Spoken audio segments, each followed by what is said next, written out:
Hello friends, welcome to Bandusha Gaikwad official. या व्हिडिओमध्ये आपण शिकणार आहोत की मुख्यमंत्री माझी लाडकी बहीण योजनाच्या लाडक्या बहिणीची केवायसी कशी करावी। तर हा व्हिडिओ स्किप न करता पूर्ण पाहावा, कारण या व्हिडिओमध्ये खूप महत्त्वाचे इन्फॉर्मेशन दिलेली आहे। व्हिडिओ जर तुम्ही पूर्ण बघितला तर तुम्ही सुद्धा केवायसी घर बसल्यास मोबाईलने किंवा कॉम्प्युटरने करू शकता, ही मी तुम्हाला गॅरंटी देतो।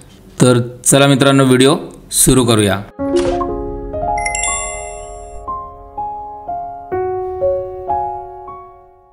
सर्वात आधी ब्राउझर ओपन करून घ्यायचा आहे। ॲड्रेस बारमध्ये लिहायचे आहे ladkibaheen.maharashtra.gov.in आणि वेबसाईट ओपन करून घ्यायची आहे। वेबसाईट ओपन झाली की अशा प्रकारे पेज येतो, ज्यामध्ये पिवळ्या रंगामध्ये मुख्यमंत्री माझी लाडकी बहीण योजनेचे लाभार्थी ई केवायसी प्रक्रिया पूर्ण करण्यासाठी येथे क्लिक करावे असे लिहिलेले आहे। येथे क्लिक करायचे आहे। त्यानंतर इथे लाभार्थी आधार क्रमांकामध्ये जी कोणी बहीण आपली केवायसी करत असेल तिने तिचा आधार क्रमांक येथे टाकून घ्यावा।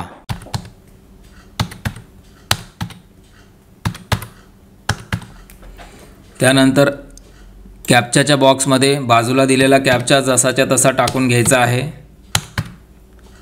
नंतर इथे खाली मी सहमत आहे वरती क्लिक करून OTP पाठवावरती क्लिक करायचे आहे।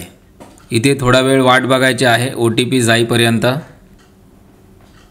इकडे बघा एक एरर आलेला आहे, हाय ट्रॅफिक एरर, असं बाजूला क्लिक करायचं आहे आणि एकदा रिफ्रेश करायचं आहे। कॅप्चा रिफ्रेश होऊन जातो। त्यानंतर पुन्हा कॅप्चा टाकायचा आहे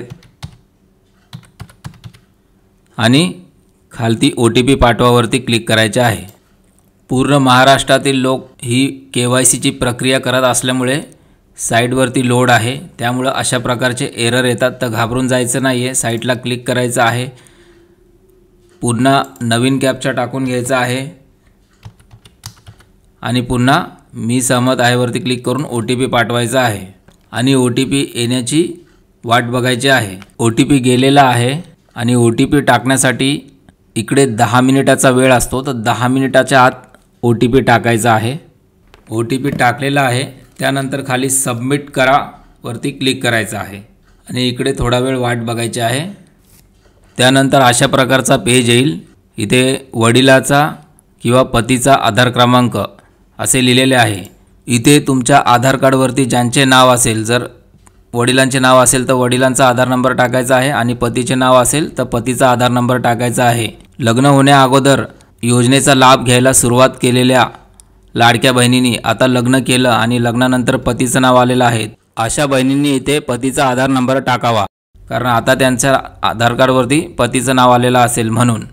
त्यानंतर परत कॅप्चा जसाचा तसा टाकून घ्यायचा आहे पुढच्या बॉक्समध्ये आणि परत मी सहमत आहे वरती क्लिक करून OTP पाठवावर क्लिक करायचं आहे। इथे पुन्हा वाट बघायची आहे। पूर्ण महाराष्ट्रातील लोक केवायसी प्रक्रिया करत आहेत, त्यामुळे साईट थोडी स्लो आहे आणि OTP कधीकधी लवकर जात नाही। अजून थोडा वेळ इथे वाट बघायची आहे।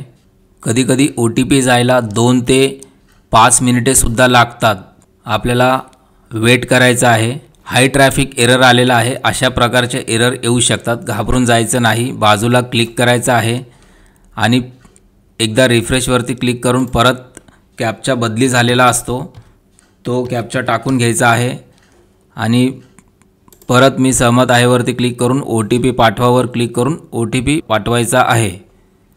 OTP पाठवलेला आहे। इथे पुन्हा आपल्याला थोडा वेळ वाट पाहायची आहे। बघू शकता तुम्ही आता दुसरा OTP सुद्धा गेलेला आहे। पुन्हा तो OTP टाकायचा आहे व सबमिट करावरती क्लिक करायचे आहे।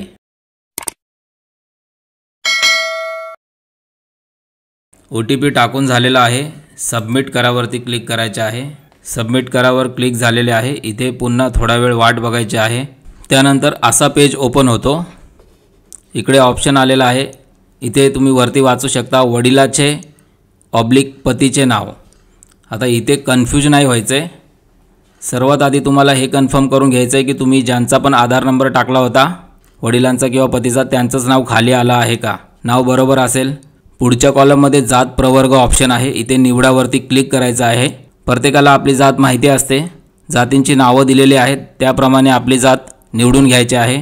त्यानंतर हे जे 2 प्रश्न आहेत यामध्ये खूप लोकांना कन्फ्युजन आहे, कारण याच्या अगोदर पण मी एक लाडकी बहीण योजनेची KYC कशी करावी हा व्हिडिओ बनवला होता।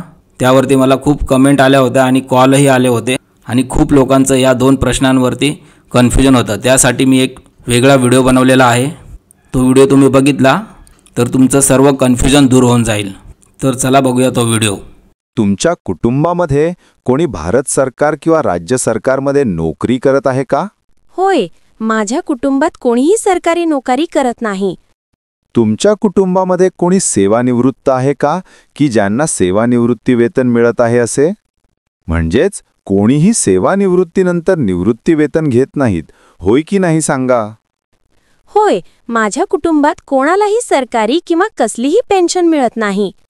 तुमच्या कुटुंबात 2 पेक्षा जास्त महिला योजनेचा लाभ घेत नाहीत, ज्यामध्ये एक अविवाहित आहे, होय की नाही सांगा? होय, माझ्या कुटुंबात 2 पेक्षा जास्त महिला योजनेचा लाभ घेत नाहीत। फक्त 2 महिला लाभ घेत आहेत आणि त्यामध्ये एक महिला अविवाहित आहे। व्हिडिओ पाहून तुमचं कन्फ्युजन नक्की दूर झालं असेल लाडक्या बहिणींनो।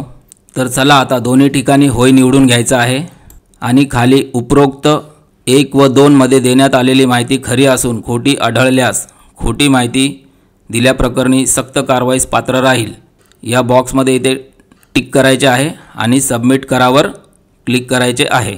जसे क्लिक केले हा मेसेज आला सक्सेस आणि खाली लिहिलेले आहे तुमची KYC पडताळणी यशस्वीरित्या पूर्ण झाली आहे।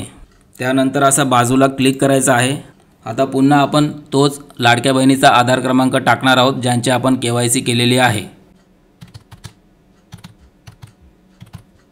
आणि परत कॅप्चा टाकणार आहोत।